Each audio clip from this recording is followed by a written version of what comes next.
Classificação indicativa. Livre para todos os públicos.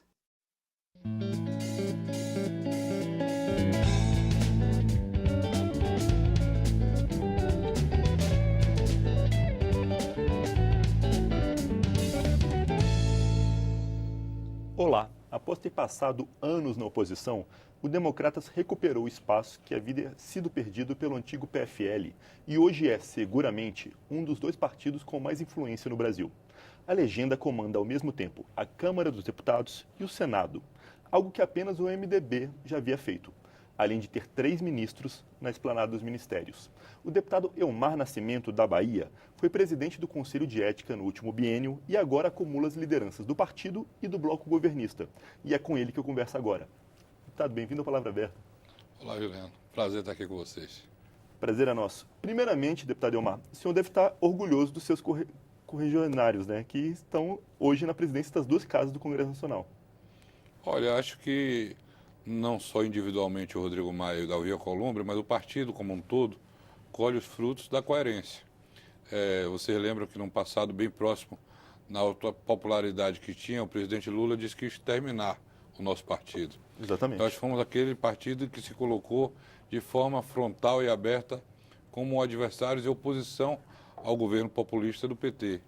E isso fez com que os quadros nossos, que são excelentes quadros, se revelassem cada um dos líderes sucessivamente, que já tiveram a oportunidade de ocupar a liderança, que fazia às vezes inclusive da liderança da oposição, para que hoje a gente ocupasse esse momento, de tendo quadros experientes, pessoas experimentadas no debate diário, no exercício do parlamento, do conhecimento do regimento, fazer esse embate diretamente com as oposições hoje, que são representadas pelos partidos de esquerdas, PT, PSOL, PSB, PDT. Isso deu condições para que a gente pudesse hoje ocupar esses postos, tanto por convite pessoal do presidente, e não por indicação partidária, de alguns valiosos nossos quadros para os ministérios, quanto ter, ao mesmo tempo, a despeito do tamanho nosso, a presidência da Câmara dos Deputados e a presidência do Senado Federal. Deputado, a gente viu que o partido sofreu uma desidratação, sobretudo no ápice, né, do governo do PT, mas os quadros principais permaneceram, né, foram fiéis. Olha, a gente, se não era o maior, tentou sempre primar por ser o melhor. Nos cercamos da melhor assessoria possível que se podia montar na Câmara. Isso sempre foi uma coisa que foi cara ao nosso partido e aos líderes que se revezaram na liderança. O próprio Onix foi líder do partido, ACM Neto, Ronaldo Caiado, Mendonça Filho, Palderney, Aleluia, ou seja, todos os quadros nossos que tiveram a oportunidade, o Efraim Moraes mais recente, de exercer a liderança, procuraram fazê-lo com a melhor qualidade possível, não só do ponto de vista de enfrentar esse populismo do PT, mas de mostrar soluções adequadas ao país. Nós sempre defendemos um governo que fosse liberal na economia, mas que fosse conservador nos costumes, que é exatamente o que, a despeito de não ter sido via o nosso partido, foi as ideias que foram vencedoras nas últimas eleições. Isso que fez com que o PSL, que é o partido que, digamos assim, se colocou dessa mesma maneira, que é um partido que ainda não tem organicidade, porque é muito novo, cresceu à sombra da popularidade do presidente Bolsonaro, nós fôssemos, digamos assim, o braço mais experiente e defensor dessas ideias. E aí a gente começa a colher os frutos exatamente do trabalho que foi feito ao longo do tempo pelos que nos antecederam. Deputado, o senhor citou o prefeito de Salvador, ACM Neto, ele é presidente do partido e muita gente considera que as 2 vitórias nas 2 casas são uma vitória dele também, né? Olha, eu acho que é uma vitória de todos. É claro que, capitaneado pelo ACM Neto, ele tem a representação política do nosso partido a ocupar a presidência, o que é a sinalização de uma renovação de quadros. O nosso partido renovou e tem quadros hoje muito qualificados. Eu não quero aqui correr o risco de esquecer alguém, eu prefiro não citar nominalmente, mas se você verificar, é um partido que tem diversos quadros jovens, preparados, que honram a bandeira do nosso partido, tanto no Senado Federal quanto na Câmara dos Deputados. E isso vai ser muito positivo. É claro que o governo não pode prescindir dessa força de trabalho, de luta, de experiência que o nosso partido tem para, nesse instante, travar essa grande batalha de ideologia aqui na Câmara dos Deputados. Deputado, iniciado o ano legislativo, qual é, na opinião do senhor, a prioridade número 1 que deve ter?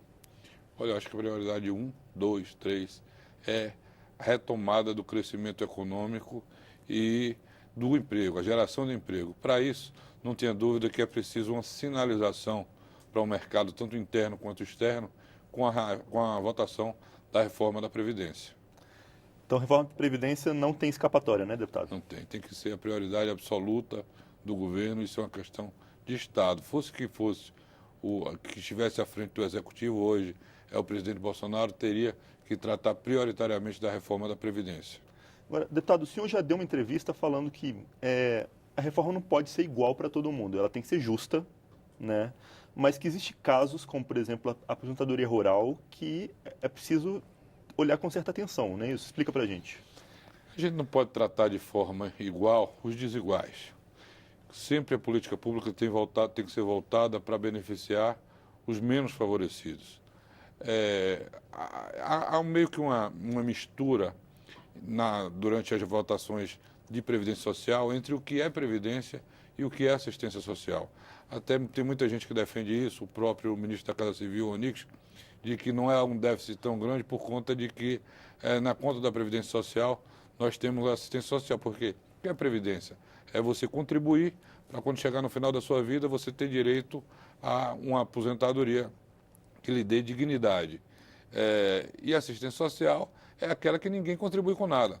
Por exemplo, a aposentadoria do trabalhador rural. Ao longo da vida, ele não contribui e chega quando atinge os critérios da idade ou do tempo de serviço, ou somado uma coisa a outra, o direito à aposentadoria rural. Isso não é previdência, realmente porque não há contribuição. Isso é assistência social.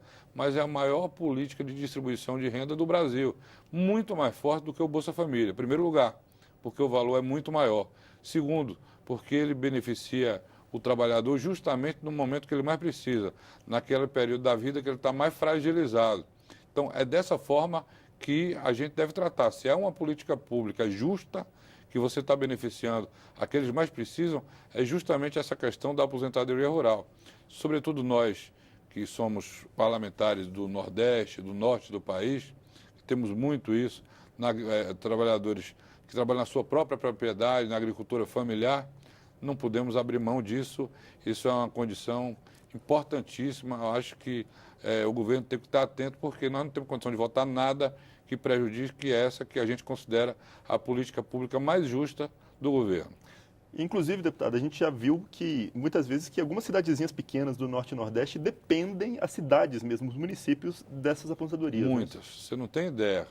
Quanto menor a cidade, ela depende mais da aposentadoria e da folha de pessoal da prefeitura. Em função disso, é impressionante. No dia que tem o pagamento da prefeitura e da aposentadoria, é o dia que corre o dinheiro no comércio das cidades pequenas. Então, será que, deputado, não seria o caso de futuramente separar essas duas contas da assistência e da previdência?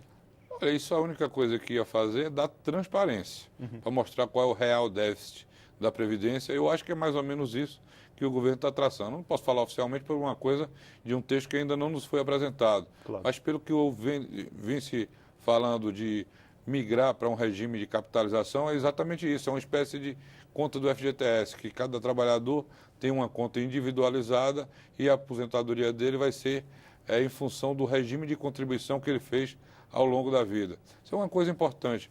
Mas o maior déficit não está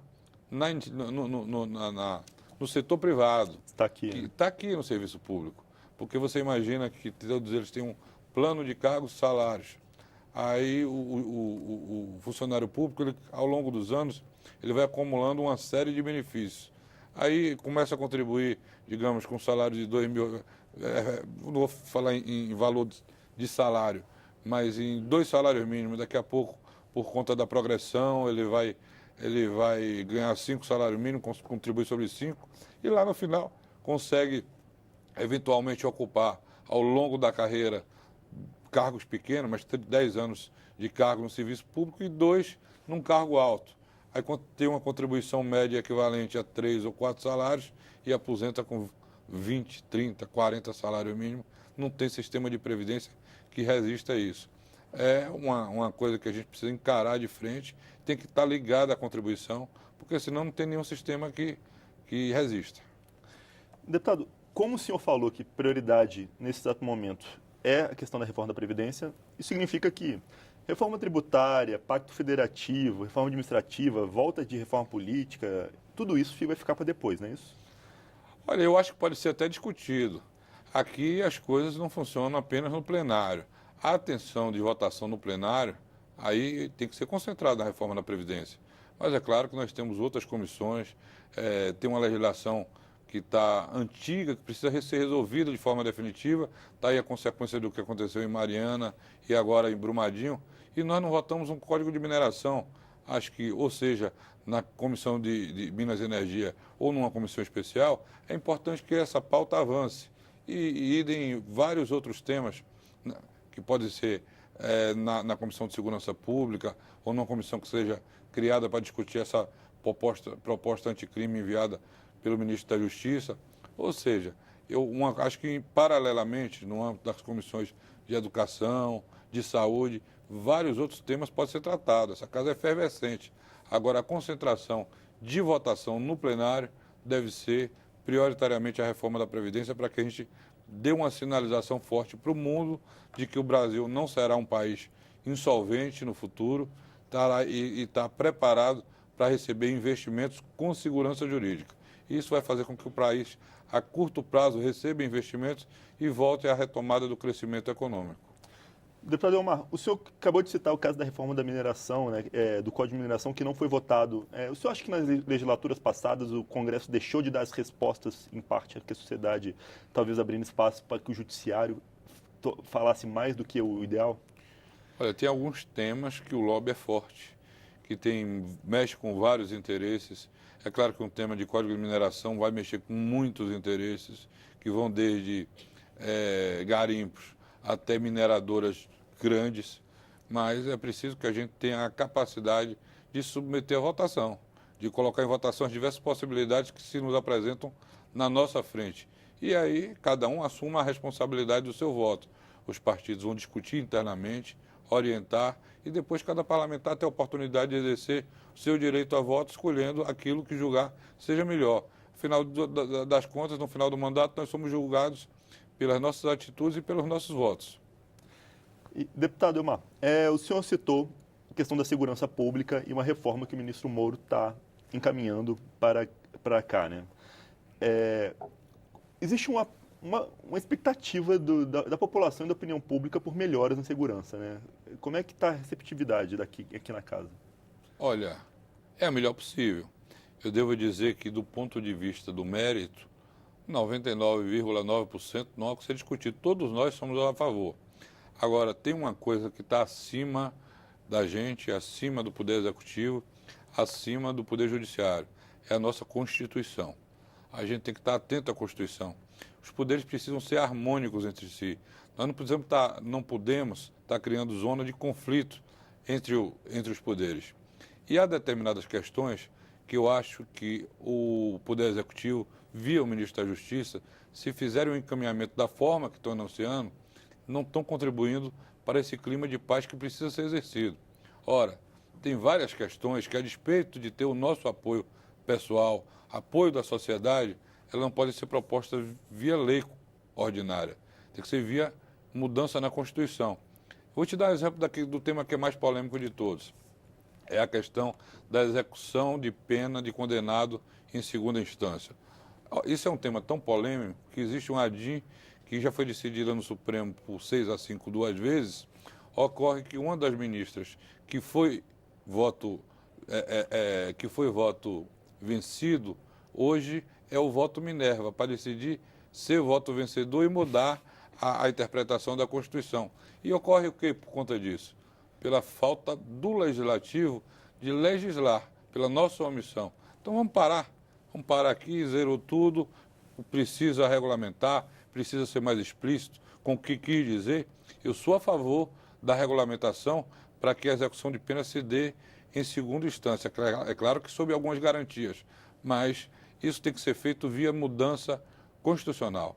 Não pode ser feito sob lei ordinária, porque se assim o fizermos, será contestado novamente no Supremo. E pior seria ainda se a gente fizer isso quando tem um julgamento previsto de um ADIM exatamente sobre esse tema no dia logo agora no início de abril. Seria uma coisa complicada, porque o Ministério da Justiça encaminha para cá sob projeto de lei. Se a gente, tecnicamente, vai e inaugura, examinar esse tema perante a Comissão de Constituição e Justiça e decide que isso é inconstitucional, nós estamos contra a opinião pública. E não é nossa posição oferecer uma posição contra-majoritária. Isso já é cargo do Supremo. Mas fica colocando o Supremo numa posição difícil. Outro dia eu conversava com um dos ministros. Antigamente, o político já tem um couro grosso, está acostumado com isso. Ministro do Supremo, não. Mas está indo para um jeito que a função do Supremo é exatamente defender minorias, defender a Constituição, e exatamente por isso, em determinado momento, tem que ter posições contra-majoritárias que fazem com que eles sofram a execração pública. Daqui a pouco o ministro do Supremo, porque ele está tendo coragem de, dentro do julgamento do que consta dos autos, deferir um habeas corpus e não poder mais andar na rua, porque exatamente cumpriu o que a Constituição lhe manda fazê-lo. É complicado, é preciso a gente baixar a poeira, serenar os ânimos e ter a maturidade de estabelecer um diálogo propositivo em que cada um dos poderes, o Executivo, tem o direito da iniciativa quanto a esse assunto, não tenho dúvida, mas faça dentro do limite do devido processo legal, da ampla defesa, do contraditório, que são princípios constitucionais. Aí nós vamos legislar, procurar não nos omitir, procurar os temas que efetivamente o tribunal está tendo que legislar por conta da nossa omissão e suprir essas lacunas que existem na lei. E, de outro lado, o judiciário ter dotado de uma legislação mais moderna, mais clara, para poder executar exatamente aquilo que é a sua função, que é julgar conforme a lei. Deputado, falando em extremos, né, a gente teve essa polarização enorme aí da eleição do ano passado e o discurso do presidente Rodrigo Maia tem sido de buscar diálogo e pelo jeito do senhor também, né? Por aí. Não tenho dúvida. Eu acho que, nesse instante, o Poder Legislativo, seja pelas pessoas que têm conduzindo tanto a Câmara quanto o Senado, seja pelo instante que se apresenta, tem a melhor condição de ser o poder moderador nesse instante e ser o canal do diálogo entre radicalismos, para que baixe a bola, todo mundo tem direito a ter a sua ideologia, afinal de contas, ou seja pela direita, ou seja pela esquerda, eu quero crer que todos aqueles que estão aqui representando a população brasileira no parlamento querem o melhor para o nosso país. Deputado Elmar Nascimento, nosso tempo acabou, mas muito obrigado pela sua participação no Palavra Aberta. Eu que agradeço a oportunidade de vir aqui, torcer muito que Deus nos abençoe e ilumine para que a gente acerte nas suas posições, votos e a gente construa o Brasil que todos nós queremos. Obrigado, deputado. Eu sou Juliano Pires, este é o Palavra Aberta especial com os novos líderes. Você pode conferir esta e outras edições do programa no site câmara.leg.br/palavra aberta. Fica por aqui. Até mais.